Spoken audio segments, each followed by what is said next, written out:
পরিবারকে ধ্বংস করার জন্য একটা মানুষই যথেষ্ট। ওই একটা মানুষ তার ছোবলে, তার ইশারায় পুরো পরিবারটাকে ধ্বংস করে দিতে পারে, সবার সাথে সবার সম্পর্ক নষ্ট করে দিতে পারে। আপনি যাকে সবচেয়ে বেশি ভালোবাসবেন, যাকে সবচেয়ে বেশি সম্মান করবেন, সেই মানুষটাই দেখবেন আপনাকে সব থেকে বেশি কষ্ট দিবে, সবচেয়ে বেশি আঘাত করবে। আজকে তোমাদের সাথে কিছু কথা শেয়ার করব, আশা করি আজকের ভিডিওটা পুরোটা দেখবে তোমরা। হ্যালো এভরিওয়ান, আসসালামু আলাইকুম, welcome back to my new video. আশা করি সবাই ভালো আছো। চলে আসলাম ইসরাতের আম্মু আর একটা নতুন ভিডিও নিয়ে। আম্মু খাওয়া দাওয়া করে বাজারে চলে যাচ্ছে। ইসরাতের বাবাকে খাবার দিয়ে দিছি, ইসরাতের বাবাও অফিসে চলে গেছে।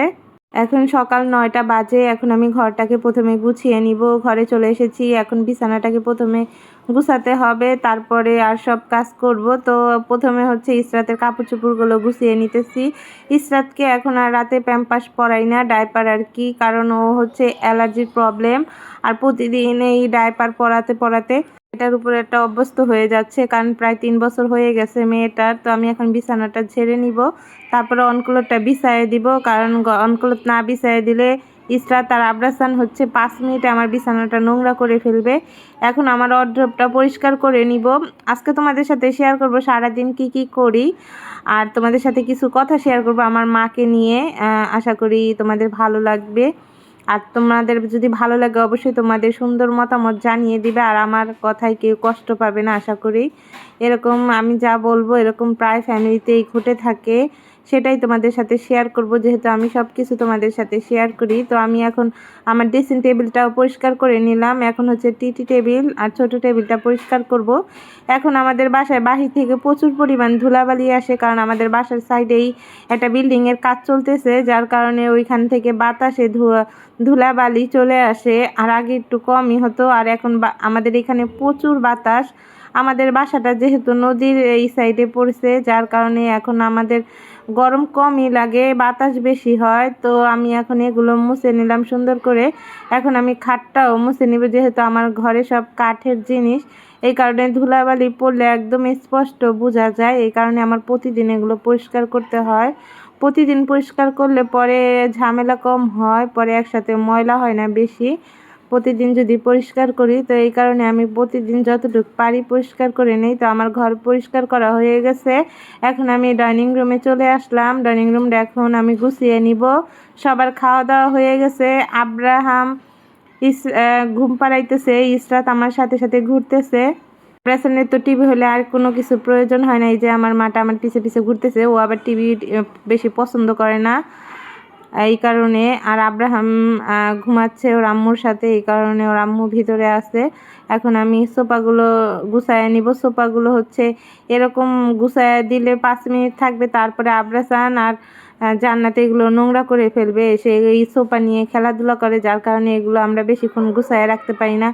আসলে আমি ছেলে দুইটার নাম হচ্ছে বারবার ঘোলায় ফেলি, একজনের নাম আব্রাসান, একজনের নাম হচ্ছে আব্রাহাম, যার কারণে আমার মুখে শুধু দুইজনের নাম চলে আসে। এখন আমি পাকঘরটাকে গুছিয়ে নিব, ওদিকে গুছানো শেষ, যেগুলো আধোয়া আছে ওগুলো ধুয়ে নিব। সবাই নাস্তা করছে, চা খাইছে, ওগুলো আধোয়া আছে, ওগুলো আমি এখন ধুয়ে নিব। শিরিন যেহেতু আব্রাহামকে ঘুম পাড়াইতেছে, আম্মু ওদিকে বাজার থেকে চলে আসলে রান্নাটা বসায় দিব, এই কারণে আমি এখন চুলাটা পরিষ্কার করে নিতেছি। তোমরা সবাই আমার ভিডিওতে আমার আম্মুকে দেখো যে আমার আম্মু কতটা পরিশ্রমী, কতটা কাজ করে। আমার আম্মু এসেই ভোরবেলা ঘুম থেকে উঠে নামাজ পড়ে তারপরে হাঁটতে যায়।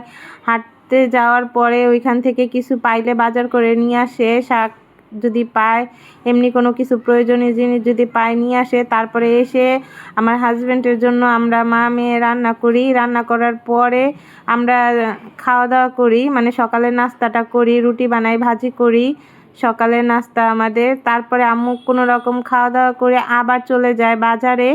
সেই বাজার থেকে আইসা আবার কোটা বাছা শুরু করে দেয়। রান্না আমি আর আম্মু দুইজনে মিলেই করি। আমি বেশিরভাগ রান্না করি, যেহেতু মা হচ্ছে সকাল থেকে পরিশ্রমটা একটু বেশি করে, এই কারণে শিরিন আর আম্মু কুঠে বেছে দেয়, আমি রান্না করি। এরকমভাবে চলি। আমার মা অনেক পরিশ্রমী, আর আমার মা খুবই সরল সোজা একটা মানুষ। আমার মানুষ মানে এতটা অমানুষ কিভাবে হয় জানি না, আসলে কি বলবো, আমার বলার মতো কোনো ভাষা নাই। আমার মা এমন একটা মানুষ, সেই মানুষটারে এইভাবে কিভাবে কষ্ট দিতে পারলো আসলে বলার ভাষা নাই। আমার যেই মা মানে যেই যার কথা বলি তাকে ছাড়া একটা সেকেন্ড সে থাকতে পারতো না। রক্তের সম্পর্ক সবাইকে ত্যায্য করে দিছে, কিন্তু তাকে আগলাইয়া রাখছিল আমার মা। তাকে অনেক ভালোবাসতো, দেখতাম আমরাও অনেক সম্মান করতাম, অনেক স্নেহ করতাম। সেই মানুষটাই আমাদেরকে এত পরিমাণে কষ্ট দিয়েছে একটা মানুষের কারণে আমরা কখনো চিন্তাও করতে পারি না, আমাদের কল্পনার বাইরে। আমরা কখনো ভাবতেই পারি নাই যে তার সাথে আমাদের এত বড় একটা ঝামেলা হয়ে যাবে। আমার মার এত বছরের কষ্ট সব বিফলে চলে গেছে। আমার মারে এমন পরিমাণে আঘাত তারা দিয়েছে, সেই আঘাতের পরিণাম তারা অবশ্যই পাবে। এই দিনের অপেক্ষায় রইলাম। তো আম্মু বাজারে গেছিল, বাজার থেকে চলে এসেছে। তো আমার বোন বলতেছে সে নাকি খাসি মুরগি খাবে, বড় মুরগিগুলা ওগুলা তো হচ্ছে ব্রয়লার খেতে চায় না। এই কারণে আম্মু হচ্ছে একটা বড় খাসি মুরগি নিয়ে আসছে, 3 কেজি আলার ডিম নিয়ে আসছে অনেকগুলো। আমাদের প্রতিদিন ঘরে 2 হালি ডিম লাগে। তো শিরিন হচ্ছে চামড়াগুলো বেছে নিতেছে এখন, কারণ মুরগির সাথে অনেক বড় একটা চামড়া ছিল। আমাদের আবার চামড়াটা অনেক পছন্দ, বটের মতো রান্না করলে ভালোই লাগে। আমি ডিমগুলো হচ্ছে ফ্রিজে রাখতেছি এখন। দেখেন একটা ডিমও নাই। এই ডিমগুলো কালকে পর্যন্ত যাবে কিনা জানি না। সবাই ঘরে হচ্ছে ডিম খায় সকালবেলা, আবার বিকেলবেলা আমি সিদ্ধ করে খাই, বাচ্চারা খায়। এই কারণে আমাদের সকাল বিকাল মিলে 8টার মতো ডিম প্রয়োজন হয়। তো আজকে গরুর মাংস রান্না করব। আর এই যে মুরগির চামড়াগুলো আছে এগুলো আম্মু হচ্ছে পুড়ে নিতেছে, পশমগুলো ছোট ছোট পশম আছে, এই কারণে এগুলো পুড়ে নিতে হবে। চামড়াটা সুন্দর করে শিরিন বেছে নিছে। আর এদিকে আমার বাবা আর আমার আম্মু তারা খেলা করতেছে। তাদের এইভাবে রেখে আমরা কাজ করি 3 জন মিলে, তাছাড়া কিছু করার নাই। তারা অনেক ডিস্টার্ব করে।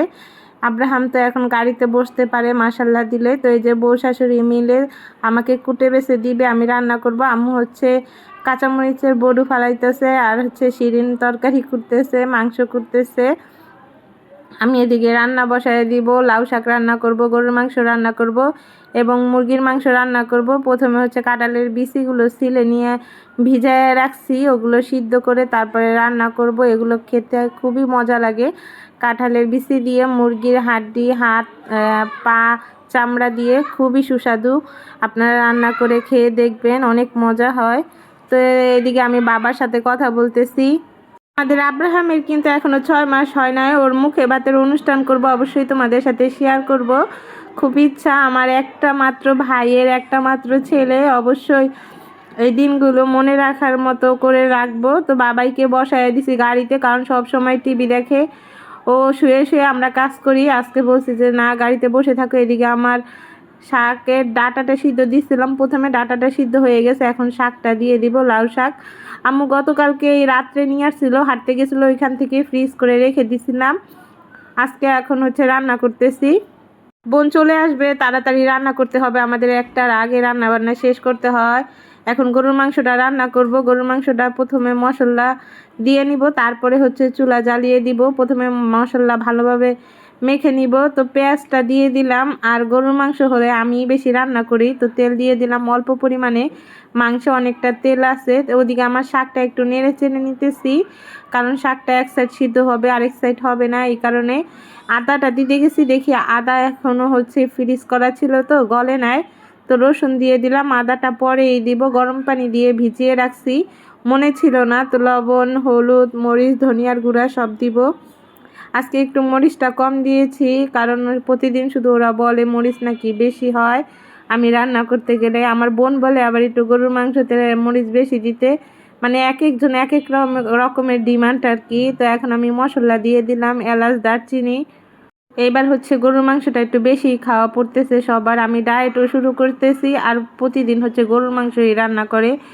আর ডায়েট যখন করি নাই তখন হচ্ছে মানে মাসেও গরুর মাংস রান্না করা হতো না।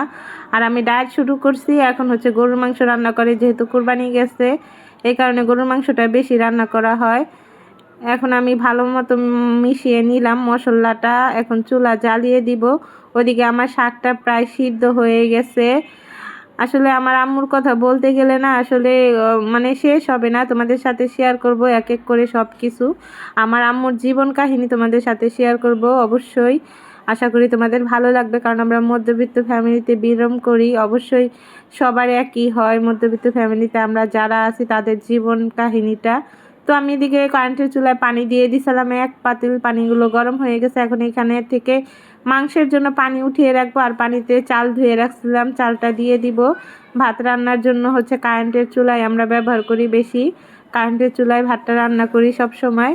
এমনিতে অনেকটা দেরি হয়ে গেছে, আম্মু বাজার থেকে মুরগি নিয়ে আসতে অনেকটা লেট করে ফেলছে, যার কারণে আমাদের তাড়াহুড়ো করে এখন রান্না করতে হচ্ছে। আর গরুর মাংসটা হতে হতে অনেকটা সময় লাগে, 2 পদ 3 পদ তরকারি সময় একটা গরুর মাংসতে নেয়।